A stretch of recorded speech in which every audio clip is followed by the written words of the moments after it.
presentamos la Palabra de Dios, nuestra única salvaguardia. En ella están las respuestas a nuestras preguntas. Viviendo en la Palabra. Bienvenidos.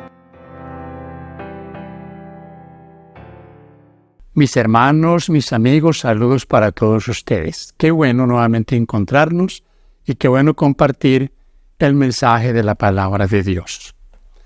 Son dos preguntas las que vamos a contestar en esta sección. La sección me gusta porque nos pone a pensar cómo se identifica el pueblo de Dios. ¿Por qué nos debemos identificar los adventistas del séptimo día? Inmediatamente viene a nuestra mente el día de reposo. Y sí, esa es una identificación.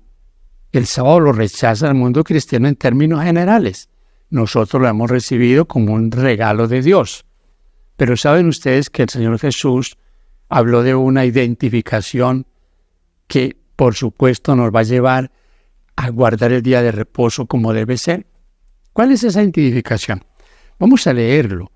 Vamos a leer aquí en el Evangelio de Juan, en el capítulo 17, algo bien interesante. Juan capítulo 17. Aquí conocemos este capítulo como la oración del Señor Jesús por sus discípulos, por todos sus seguidores, por nosotros. Aquí hay 3 textos que quiero compartirles. Estos textos nos hablan de algo que debe identificarnos a nosotros, la unidad. Unidad. Versículo 21. Para que todos sean uno, como tú, oh Padre, en mí y yo en ti, que también ellos sean uno como nosotros, para que el mundo crea que tú me enviaste. ¿Estamos unidos? Creo que la respuesta la tenemos ya. No estamos unidos. Y no solo vemos eso a nivel ya general en el mundo, muchos grupos, sino que lo vemos en nuestras iglesias locales. Cuánta desunión hay, cuánta falta de amor los unos por los otros hay. Eso debemos de luchar por conservarlo, por cultivarlo. Si hablamos ahora a nivel ya de la iglesia, en el mundo, ¿cuántos grupos hay en la iglesia que se conocen como ministerios? Hay muchos grupos. ¿Estamos unidos? No, no estamos unidos. Hay desunión, los unos hablan de los otros, hay mucha expectativa en cuanto a cómo se hace esto, cómo se hace aquello otro. El llamado del Señor es a que nos unamos.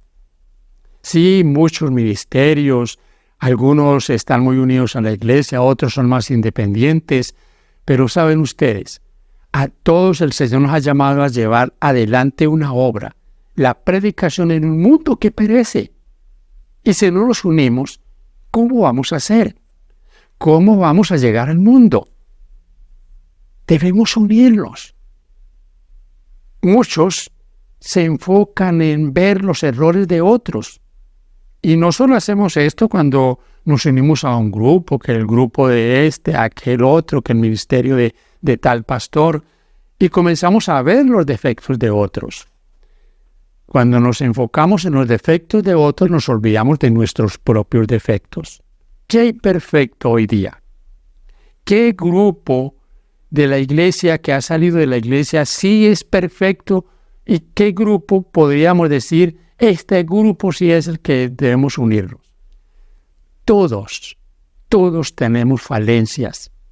La iglesia en general, como algunos la denominan, la iglesia organizada, la corporación, claro, hay allí problemas, hay defectos, hay cosas que no se hacen bien, pero lo mismo pasa en todos los demás ministerios. Hay cosas que incomodan a uno y al otro y vemos esa desunión de una manera general. ¿Qué nos va a unir? Mi hermano querido, nos va a unir el Espíritu Santo, la oración y el trabajo misionero. Cuando todos estemos trabajando sin estar mirando a los demás y lo que los demás hacen, créanme que comenzaremos a unirnos y finalmente habrá un pueblo unido que amonestará a este mundo. Otro texto, el versículo 22. La gloria que me diste yo les he dado, para que sean uno, así como nosotros somos uno. Dice el versículo 23. Yo en ellos y tú en mí, para que sean perfectos en unidad, para que el mundo conozca que tú me enviaste y los has amado a ellos como también a mí me has amado.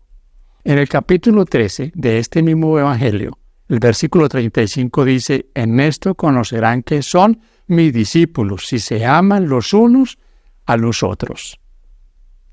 Ahí está la señal de la unidad y la señal que nos hará poderosos para llevar adelante la obra del Señor. El apóstol Pablo en 1 Corintios 1:10 habla de esto, de que seamos uno. Créanme, mis hermanos, que cuando nos unamos, nos amemos, estaremos también unidos en doctrina. Guardaremos los mandamientos de Dios. Seremos un pueblo que marcha como un solo hombre y terminará por el poder de Dios. El mensaje será llevado a este mundo. Terminará la predicación. Que Dios nos ayude a unirnos. La segunda pregunta tiene que ver con algo que va a pasar ahorita, el 8 de este mes. 8 de abril 2024. Un eclipse. Hay especulación que este eclipse, que el fin del mundo, que una señal. Bueno, muchas cosas. ¿Qué son los eclipses, mis hermanos? Eclipses de luna, que es cuando la luna se interpone entre el sol y la tierra, y entonces produce una sombra sobre alguna franja de algún lugar en el mundo. Esto pasa regularmente todos los años, muchas veces pasa este fenómeno. Hay un eclipse ahorita que comienza en México, en alguna parte de México, cruza una franja en los Estados Unidos y va a morir en Canadá. Pero que va a pasar por unas ciudades, que esto es una señal, que esas ciudades son corruptas, que hay una que se llama la ciudad de Jonás, que se llama Nínive, bueno, toda clase de cosas. Miren, mis hermanos, ¿qué va a quedar después del 8? El 9, ¿qué va a pasar el 9? Van a quedar las fotos, la experiencia de los que vieron el eclipse, porque son fenómenos bonitos. Son fenómenos que nos muestran la grandeza de la creación de Dios. No va a pasar nada. No es para alarmarse. Pero ustedes me dirán, pero es que hay señales en la luna, en las estrellas. Sí. Y la Biblia habla de esas señales. De hecho, mis hermanos, hablamos de 3 señales que pasaron como un presagio de los eventos del fin. El terremoto de Lisboa, 1755, siglo XVIII. El día oscuro, que fue un fenómeno sin ningún aviso. Ahora por lo menos la ciencia nos dice a qué horas, dónde, quién lo puede ver. En ese entonces nadie había predicho eso. Y hubo un día oscuro, se anocheció sin previo aviso gran parte de Estados Unidos, de Nueva Inglaterra. Fue tremendo. Fue una cosa impresionante. Muchos pensaron, es el fin del mundo.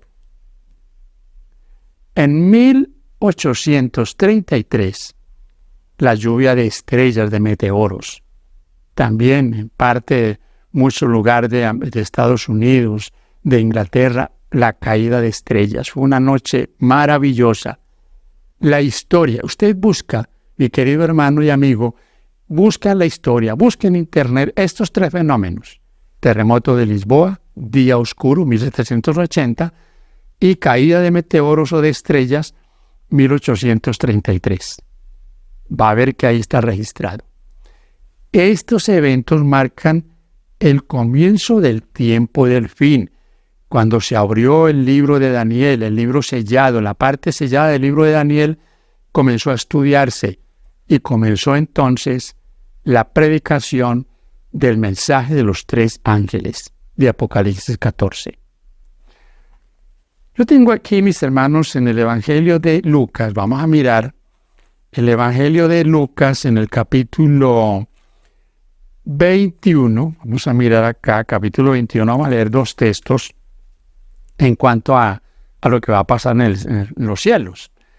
Dice en el versículo 25 del capítulo 21, entonces habrá señales en el sol, en la luna y en las estrellas, y en la tierra angustia de las gentes confundidas a causa del bramido del mar y de las olas, desfalleciendo los hombres por el temor y la expectación de las cosas que sobrevendrán en la tierra, porque las potencias de los cielos serán conmovidas. Estas señales ya se han visto y volverán. Cuando Cristo venga, el sol se oscurecerá, la luna tampoco dará su resplandor, caerán estrellas, meteoros del cielo. Será un acontecimiento que jamás lo alcanzamos a imaginar qué es lo que va a pasar. No hay pluma humana que pueda describir lo que va a pasar. En el libro El conflicto de los siglos hay un capítulo que yo le recomiendo que usted lo lea. La liberación del pueblo de Dios. Ella ahí presenta de alguna manera muy especial lo que va a pasar cuando el Señor venga. Léalo si usted no lo ha leído. Y si lo ha leído, repita la lectura para que usted se dé cuenta de lo que va a pasar. Mi hermano querido, este eclipse pasaba por unas ciudades. La expectativa es que son ciudades así, que bueno, y que son muy malas. Yo repito, ¿habrá alguna ciudad en el mundo que sea buena? ¿Habrá ciudades en el mundo que el pecado no es lo que más abunda? ¿Habrán ciudades pocas en el mundo que son peores que Sodoma y Gomorra? Todo el mundo está contaminado. Porque un eclipse pase por un lugar no quiere decir que el demás mundo está muy bien. No, mi hermano. No es nada de eso. Pero yo le repito, las señales del fin de los tiempos serán imprevistas. Nadie las podrá predecir. Que Dios nos ayude a estar siempre atentos. Y recuerden que hay una señal que no puede pasar por alto. Cristo no vendrá sin que se predique el Evangelio a todo el mundo, sin que la verdad presente llegue a cada rincón de la tierra. El trabajo que tenemos por hacer es gigantesco. Por eso la invitación en la primera pregunta, unámonos para que terminemos la obra por la gracia del Señor, para que el Señor pueda darnos de su Espíritu y el Evangelio llegue al mundo con poder. Y Cristo venga por segunda vez. Que Dios te bendiga, es mi deseo. Gracias por compartir el mensaje de la palabra de Dios.